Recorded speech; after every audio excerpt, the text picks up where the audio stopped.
ഓർമ്മയുണ്ടോ? ഞാൻ നിങ്ങളെ കുറെ ദിവസമായി അന്വേഷിക്കണു. നാരായണെന്ന് പറഞ്ഞിട്ട് പെട്ടെന്ന് ആർക്കും മനസ്സിലാവണില്ല. ഒരു പക്ഷിയുടെ പേരിൽ അറിയപ്പെടുന്നതല്ലേ?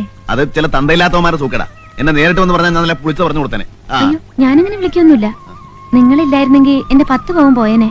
അന്നെന്റെ കൈ കാശില്ലായിരുന്നു. ദേ, ഇപ്പോഴും തരാൻ തോന്നിയല്ലോ. ഇനിയും വല്ല അത്യാവശ്യം ഉണ്ടെങ്കിൽ എന്നെ വന്ന് കണ്ടാ മതി. ചെറിയ തുക വല്ലതും വേണമെങ്കിൽ തരാം. പേരെന്താ? ആശ. ദേ, ആ സ്കൂളിനടുത്താ താമസം. എവിടെയാ വീട്? വീട് തന്നെ. ജോലി? ജോലി ഇങ്ങനെ സഹായിക്കാം. ആരെ എന്തിനു സഹായിക്കാം. അപ്പൊ ഞങ്ങൾക്ക് എന്തെങ്കിലും സഹായം ആവശ്യം ഉണ്ടെങ്കിൽ വിളിച്ചാ വരുമല്ലേ? പിന്നെ പക്ഷെ കാശ് തരണം. പിന്നെ അന്വേഷിക്കുമ്പോ വെറും ആരാണെന്ന് പറഞ്ഞാൽ ചിലപ്പോ പിടികിട്ടിയെന്ന് വരില്ല. നേരത്തെ പറഞ്ഞ പക്ഷിയുടെ പേരൂടെ പറഞ്ഞാൽ മതി.